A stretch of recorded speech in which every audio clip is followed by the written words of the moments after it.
Hi, my love. Joy, let it go from around the way where we have culture, conversation, and community. And in today's video, I'm coming to you all with the Aunties podcast episode review. Now, before I hop into my commentary, you already know to like and share. Make sure you are subscribing to the channel. I greatly appreciate you helping to continue to build the community over here.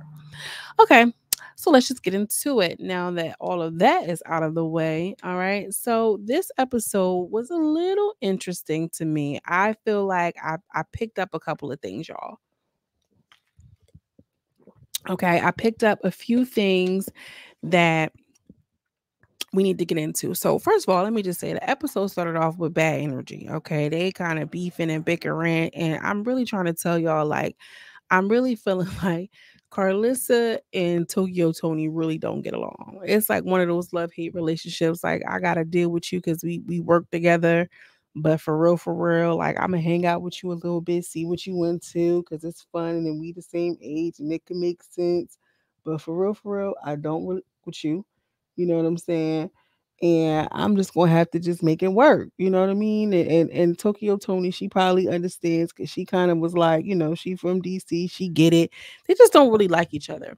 The energy works, but I feel like in real life, in real time, like their relationship is transactional and they know, like, all right, well, I'm about to just deal with this person because it's beneficial to me. Okay, unlike your daughter Kylie, who over there linking up with Gretch, who means absolutely nothing to the viewers. Anyway, however, I digress.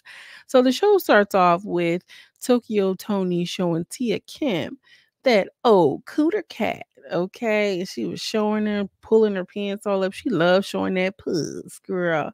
Give me that pussy. All right, and that's one thing Tokyo Toni is going to do. She's going to do what she does. So out comes DARIUS MCRARY, and it was just what it was. Like, Tokyo Toni gave him that good old lingering hug or whatever. And Tokyo Toni had said to Karlissa, "Yeah, you swear you cute because you over there wearing that Beyonce stuff." Like, damn, she can't even wear a little something different, girl. And what you doing? What you playing? If she Beyonce, then who are you? What's that girl name that was up at that Oval Office messing with Hillary Clinton's husband? What's that girl name? Hold on, I gotta look it up, y'all. What was his name? Bill Clinton mistress.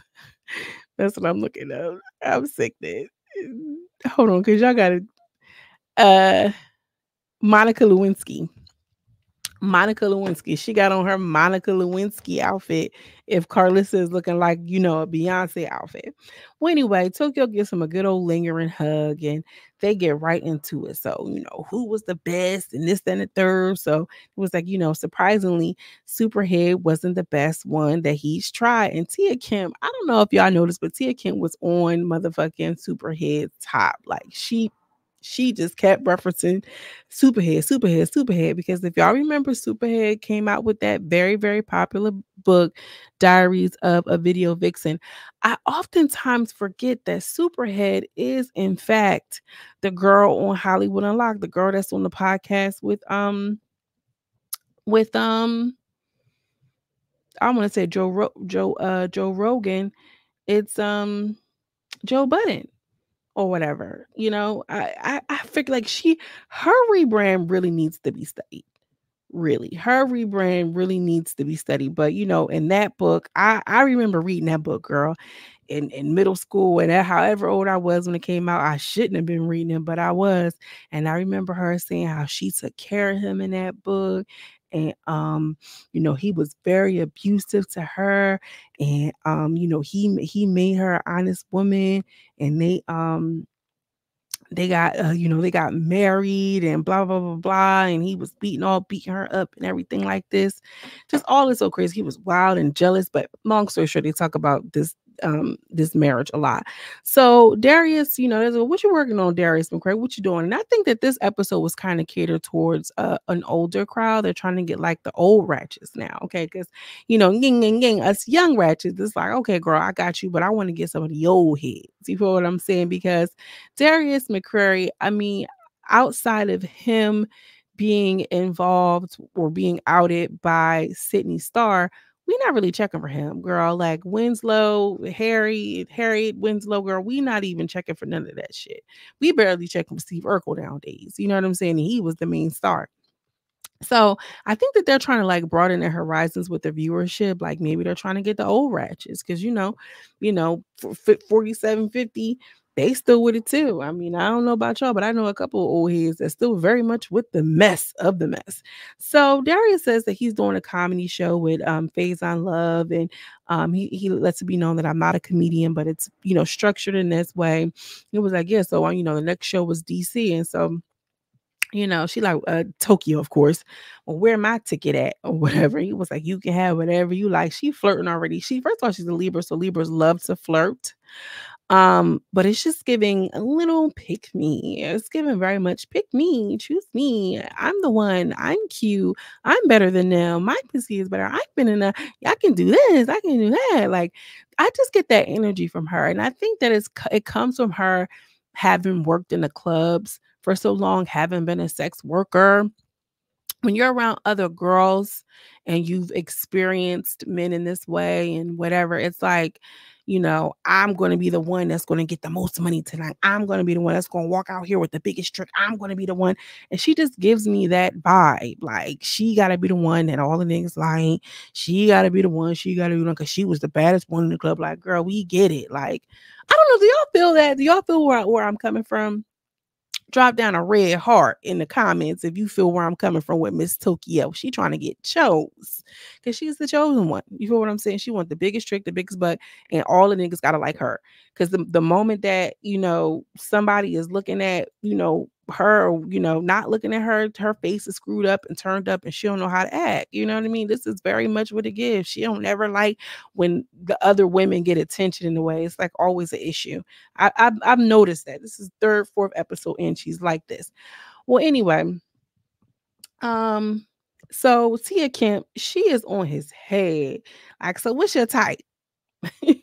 What's your type or whatever? And what he says was, everybody's invited to my party. Okay. I don't want to block my blessings because of my ignorance.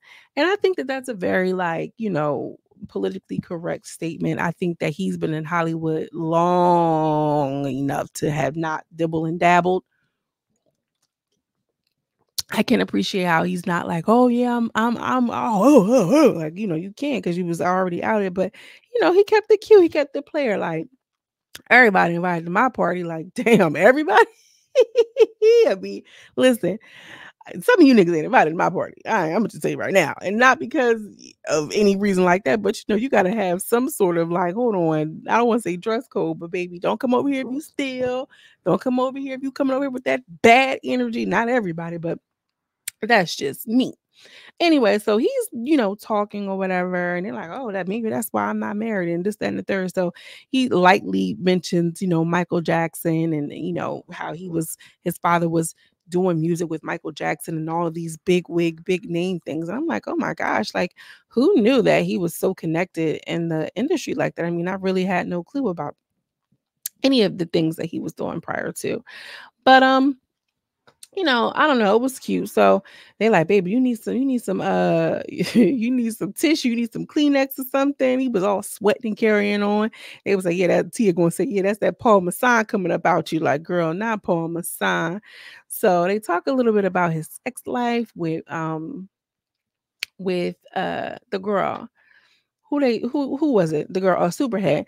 So they're like, yeah, I used to do this thing called, one man gang bang and blah blah blah blah. He was like, wait a minute, so you was in there with other men and this, that, and the third and blah blah blah blah. And Tia Kemp was so badly, she was giving slight homophobia. She was giving slight homophobic a little bit because he was in there with them men's, girl. Like, yes, it's very possible. Like, I don't understand why women be so shocked, girl. These niggas be more gay than a little bit. I hate to say it like that, but child, please. Anyway, so he said, no, it wasn't multiple men, it was just me. I'll act like I'm a farmer, I'm gonna act like I'm a worker, I'm an iron worker, this, that, and the third, and I'll come through and just do it in different ways and blah blah blah blah blah. And so here goes Tokyo Tony. Yeah, I want me a Zeus worker. Like, girl, them Zeus workers, them girls be throwing that pussy. They be throwing that pussy over there as Zeus, throwing it all around. Let me like, you get some, everybody gets something to see around this joint. You know what I'm saying? Let me got this shit on Smash. And I seen a couple of pictures of them Zeus workers. One of the security guards that allegedly one of those girls working on. He was type fine, but Sapphire, her man is over there. He is Zeus worker. Anna, Scotty, they sharing a Zeus worker. Okay, we know Rolly, the Zeus worker, one more chance, girls, they was fucking on the Zeus worker. So, it's very possible. I thought that was funny as hell. But going back to the one man, young man, whatever the case, he said, Tia says, yeah, I like to play Mr. Graper. Y'all know the word that rhymes with grape. And I want y'all to know that that's a real thing. That's a kink and a fetish. It's called, I think it's called consent non-consent. That's what it's called, consent non-consent. When you are into that type of kink where you pretend to be in a situation where you could possibly be raped, that's called consent non-consent, y'all. So anyway, don't ask me why I know that, because I just know it. I just be knowing fucking random ass shit. Well, anyway, they start singing this little random LL Cool J song like the old heads, like they always do. I thought that was cute. Like, all right, a little moment. They was bonding. It was like, oh yeah, because he kept calling him auntie. Meanwhile, Tia 47, he 48. Why are you calling this lady auntie? And I'm like, I just feel like women, as women, I say this in the last videos, like women, we just have to age in this old way. Why is he calling her auntie, and she 1 year younger than him? So anyway, Tokyo Tony app says something. We was gonna play one through four, some shit. He will say four for us. And I was just like, okay, I don't get it. They had their own insiders and they was flirting and kikiing and kakaing or whatever the case. So Tia Kemp is still pressing him. So you like bisexuals? You like bisexuals? So Karlissa gets it popped off like, yeah, Tia, show him your tongue tricks. Show him your tongue tricks. She gonna have you hypnotized. Girl, Tia went over there and was sliding that tongue around, lolling his face. He was sitting back like a kid in the candy store. Girl, he ain't know how to act.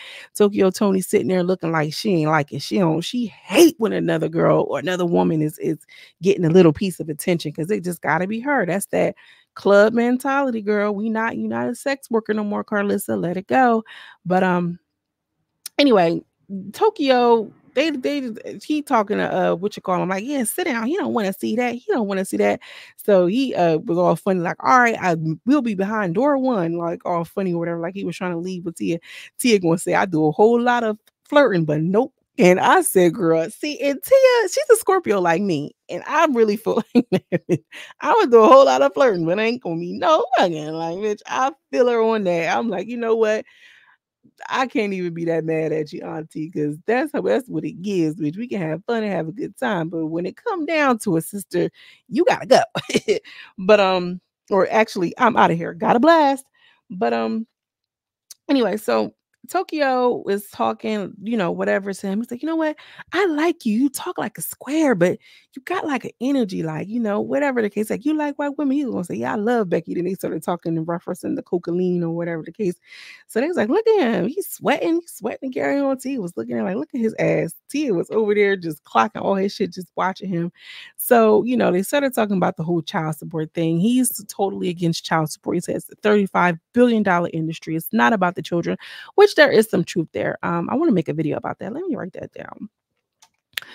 I want to make more videos about like social issues, y'all. Like that is really what my like passion is, as far as like Black people and things that impact us, and how we can navigate this world that is so oppressive, or I don't want to say so oppressive, but navigate this system where we always rise to the top. Like it just needs to be studied.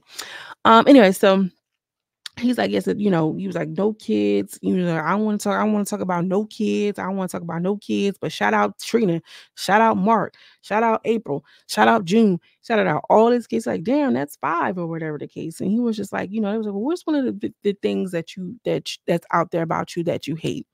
And I feel like he wanted to say something about them bisexuals. I think she wanted to say something about them bisexuals. But what he said was, the biggest misconception is that I'm a deadbeat dad. You know what I'm saying? Like, he started talking about the Black family and the breakdown of the Black family and everything like this. And, so the weed dispensers on every corner. And, but he claims he didn't do cocaine. And then he goes into this really interesting story, a Michael Jackson story at that, y'all. If you watch any like musicians who talk about Michael Jackson or Prince or any of these things, and he mentioned Prince and Michael Jackson. It was a story. He was talking about how he was going through the situations with the child thing, and then, those allegations are hard to beat. But he was just talking about Michael Jackson, and I think that she interrupted him. Like, who interrupts somebody that's sharing a Michael Jackson story? And I'm sorry, y'all. I know a lot of y'all don't know this about me. I love Michael Jackson. I love Michael. I love Janet. I love Michael Jackson. Like, I put Michael Jackson on, like, girl, like, it's in the playlist. It's in heavy rotation. However, but he was sharing this really cool story about like how Michael Jackson was signing his checks, and he told him like, make sure you sign your checks, and you got to be the boss. Well, anyway, she goes over there. He was like, well, I want to rub your feet. And so this is when we see this viral moment. He's over there rubbing her feet. He's like, oh, what size are your feet? He's like, last size 6.5, 7, like about the size of your hand or whatever. He was like, yeah, because I like them gifts. And he was like, basically, instead of gift, MILF is gift. So he's rubbing her, her foot and this, that, and the third. And so all of them, what is that on my ankle? Whatever. She said, what's that on my ankle? And he was, super duper duper duper duper, you know what? And Karlissa just sitting over there like, this bitch right here, she get on my motherfucking nerve. Karlissa was just sitting there like, and look at this whore. I gotta sit over here and watch her do all this. I'm married to this nigga. I can't even have no fun. And she out here living her life. I don't know what she thinking. That's just what I'm thinking. So, Tia Kent was telling him like, why don't you just talk hard? Why don't you say something? He was like, nah, I don't want to get into that space or whatever.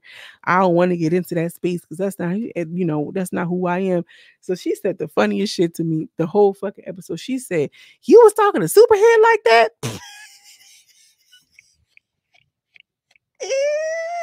Because what you have to understand was like Superhead was dealing with major rappers. Like, she was that girl. Like, I'm with Superhead. She was that girl. But Corinne Stephens is a very, very educated woman. I mean, like, she's very, very articulate, very smart. She just, she was sexually fluid. Well, anyway, so she's continuing to press him on like, who do you like and whatever the case and this, that, and the third. And he like, basically, shit, I feel like any man in here, if you 4 drinks in, ain't no man passing up no pretty face and titties. And I just feel like, hey, he living in his truth. He then goes into a story about Prince and Rick James. And I'm like, oh my God, not a Prince and Rick James story. Like, I feel like, are you kidding me? Like, I never thought I would see something like this on the Zeus Network. Basically, I didn't know this, that, Rick James and Prince used to work together, or Rick James or Prince used to open up for Rick James, and he used to come out and do all his moves. So when Rick was to come on, it was to look like he was copying Prince, but, they had beef. So one night he was hanging out with Prince, and Rick James was like, yeah, I ain't, like what I heard where you was at last night, I'm Rick James or whatever the case.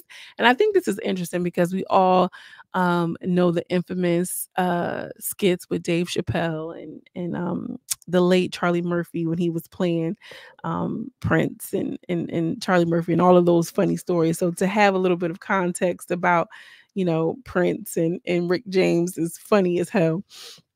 But anyway, she again, Tokyo cuts off the Prince story to, get some advice. And I think that's the format of the show now. They're going to come on, they're going to do a little bit of banter, they're going to have a stupid introduction, and then the ending of the show is going to be advice. You give me advice and I give you advice. I mean, it's a loose format, but it seems to be working. And basically, Karlissa, she said, I think that you should open up more. And, I think that Tia said you need to stay away from whores. That's what her advice was. I'm like, girl, Tia was too much for me this episode. I ain't even gonna lie. This was interesting. I'm curious to know what you all think. This was an interesting one. I feel like they do better with men Tokyo Toni is a pick me. She got to be chose by whatever man is in the room. She has to be the one to get the attention. Tia Kemp is more laid back. She just happy to be there. She funny as hell. She really give auntie commentary. Like, you was talking to Superhead like that? Like, girl, what you think? You think even that was funny to me. Karlissa can't stand Tokyo. She feel like she just seems the most sane out of all of them. You know what I'm saying? I think that was very interesting. However, I want to know what y'all think. What y'all think about Auntie's podcast? Can y'all see what I'm talking about with Tokyo? Are we into the things? Drop down in the comments. Let me know. As always, I'm sending you much love and much light, and I will see you in the next video. Peace.